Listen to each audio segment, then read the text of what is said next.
नमस्कार बच्चों, आप सभी का स्वागत है आपके अपने यूट्यूब चैनल होम साइंस में, जहां पे आज आप सभी देखने वाले हैं MA third semester home science की क्लास। और पेपर फर्स्ट है रिसर्च मैथडोलॉजी। ओके, तो अनुसंधान पद्धति में आज मैंने बहुत ही इंपॉर्टेंट प्रश्न को रखा है। जैसा कि आप सब देख पा रहे हैं स्क्रीन पर, यहाँ पे लिखा है क्रियात्मक अनुसंधान। जी हाँ, आज हम पढ़ाने वाले हैं क्रियात्मक अनुसंधान के बारे में, जो बहुत ही इंपॉर्टेंट है। आपके पेपर में 100% पूछा जाएगा। ओके, तो वीडियो को बीच में इसकी बिल्कुल मत करना। दो प्रश्न है, दो के दोनों बहुत ही इंपॉर्टेंट है। जो पहली बार जुड़े हैं चैनल को सब्सक्राइब कर लें, वीडियो को लाइक शेयर अवश्य किया करें।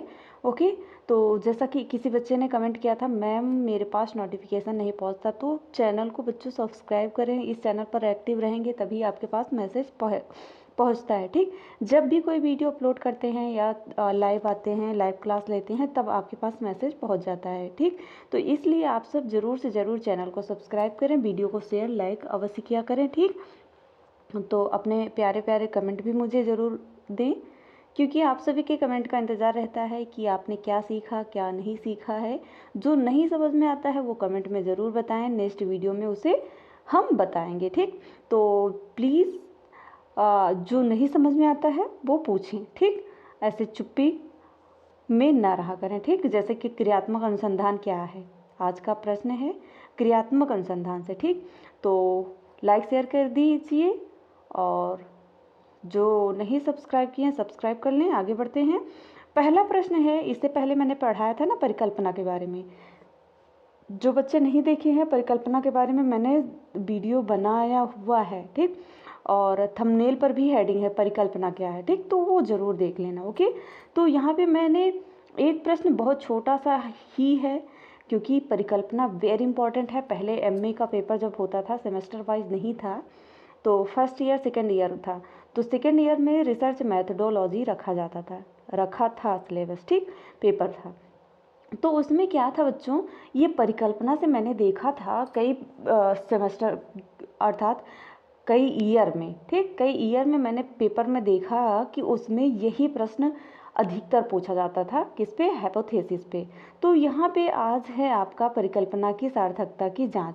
ये परिकल्पना जिसे हम हाइपोथेसिस कहते हैं, ये बहुत ही इंपॉर्टेंट है। आपके पेपर में 100% इससे एक प्रश्न जरूर बनेगा, इसलिए परिकल्पना से जितने भी प्रश्न हैं बनने वाले हैं ये सारे रिवीजन कर लेना। ओके, तो चलिए बढ़ते हैं आगे, और आई होप आप सब ने लाइक कर दिया।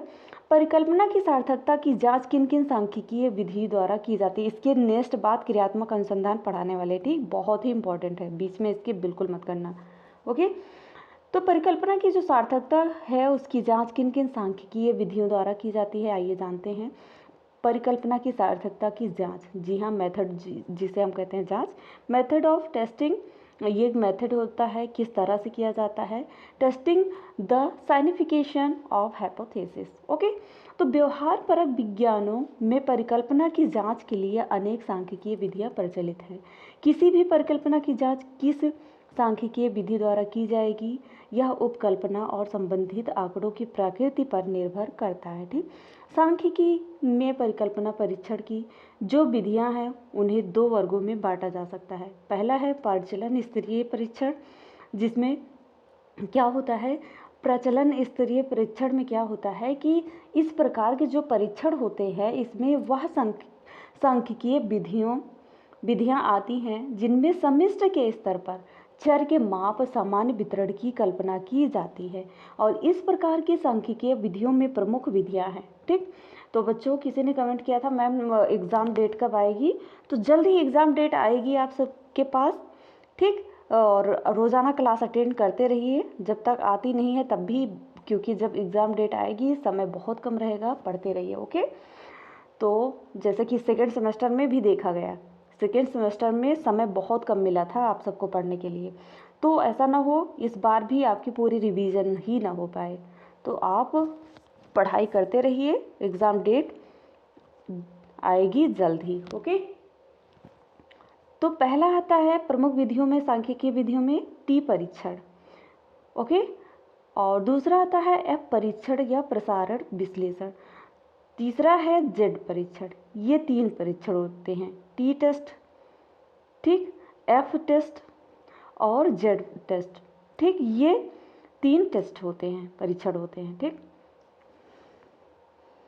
उसके बाद खा आता है अप्रचलन स्तरीय परीक्षण। इसमें क्या आता है, इस प्रकार के ये परीक्षण याद कर लेना, वेरी इंपॉर्टेंट है। ओके, इस प्रकार के परीक्षणों में वे सांख्यिकीय विधियां आती हैं जिनमें समष्टि के स्तर पर चर के माप सामान्य वितरण पर आधारित नहीं होते हैं, और इस प्रकार के सांख्यिकीय परीक्षणों को अनुमानात्मक सांख्यिकीय परीक्षण कहते हैं। और इस प्रकार के सांख्यिकीय परीक्षणों में कुछ प्रमुख होते हैं, जैसे कि काई स्क्वायर परीक्षण, मैनहट्टन परीक्षण, मध्यांक परीक्षण, साइन रैंक परीक्षण। ये मध्यांक परीक्षण आपके पेपर में पूछा जाता है। ठीक, नेक्स्ट प्रश्न, जैसा कि मैंने बताया था ना, क्रियात्मक अनुसंधान से लिया है। तो आप लाइक शेयर नहीं किया है तो लाइक शेयर कर दीजिए। जो पहली बार जुड़े हैं, नई चैनल को सब्सक्राइब किए कर लीजिए, चाहे पेपर होने के बाद अनसब्सक्राइब ही कर देना। ओके, तो प्रश्न है क्रियात्मक अनुसंधान के लाभ बताइए। अब क्रियात्मक अनुसंधान के लाभ क्या हैं? Advantage of action research. Okay, तो पहला आता है स्थानीय तत्कालिक समस्याओं का तुरंत अध्ययन करना। ठीक, क्योंकि क्रियात्मक अनुसंधान में स्थानीय तत्कालिक समस्याओं का ही अध्ययन किया जाता है। जो आप रिसर्च करेंगे, आप पीएचडी वगैरह करेंगे तो आपको रिसर्च करने के लिए दिया जाएगा, एक टॉपिक दिया जाएगा। जो टॉपिक होगा आपका स्थानीय तत्कालिक टॉपिक होगा वो आपको दे दिया जाएगा। ठीक, स्थानीय तत्कालिक समस्याओं का इतना जल्दी अध्ययन किसी अन्य अनुसंधान पद्धति द्वारा नहीं हो सकता। ठीक, सेकेंड है घटना स्थल पर ही अध्ययन। ठीक, क्रियात्मक अनुसंधान में किसी प्रयोगशाला आदि की आवश्यकता नहीं है। ठीक, नहीं होती है। इसमें क्रियात्मक अनुसंधानकर्ता अध्ययन इकाइयों का अध्ययन घटना स्थल पर ही कर लेता है। दूसरे शब्दों में अध्ययन इकाइयाँ जहाँ रहती हैं, काम करती हैं या किसी उद्देश्य से एकत्रित होती हैं, वहाँ पर उनसे उनकी समस्या के संबंध में आंकड़े एकत्र कर समस्या का समाधान किया जाता है। जो समस्या रहती है उसके संबंध में जो भी आंकड़े रहते हैं उनको एकत्र करके उसका समाधान निकाला जाता है घटना स्थल पर। जैसे कि आप ले लीजिए, कोई क्राइम ही ले लीजिए, जो पुलिस जाती है फिर उस घटना स्थल पर जाती है तो जो क्राइम एविडेंस होते हैं उनको एकत्र करती है, फिर उसके अनुसार उस समस्या का समाधान निकालती है। ठीक, ऐसी परिस्थिति में अध्ययन के कारण, ठीक, इस अध्ययन से भी विश्वसनीय परिणाम प्राप्त होते हैं। अतः यह अध्ययन समाज को की जीवंत या वास्तविक परिस्थितियों में से संबंधित होते हैं। ठीक, उसके बाद आता है थर्ड आता है समस्या के मूल्यांकन में सहायक। ये जो क्रियात्मक अनुसंधान है ये समस्या के मूल्यांकन में भी सहायक होती है। ये प्रोसेस रिसर्च है। ठीक, क्रियात्मक अनुसंधान के आधार पर अध्ययन समस्या का मूल्यांकन बहुत अच्छे ढंग से किया जाता है, क्योंकि समस्या का अध्ययन वास्तविक परिस्थितियों में किया जाता है और कई बार अनुसंधानकर्ता उस समूह का सहभागी निरीक्षण करता भी होता है। 4 आता है समस्या के नीति निर्माण में सहायक।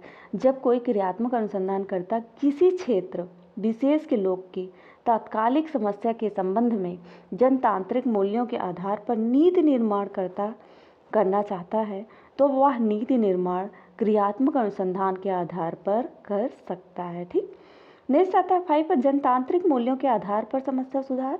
जी हाँ, क्रियात्मक अनुसंधान में जो अनुसंधानकर्ता होता है जिसे चूंकि जनतांत्रिक मूल्यों को महत्व दिया जाता है, अतः जब वह समस्या से संबंधित सुधार करता है तो अधिक से अधिक संबंधित लोग लाभान्वित होते हैं।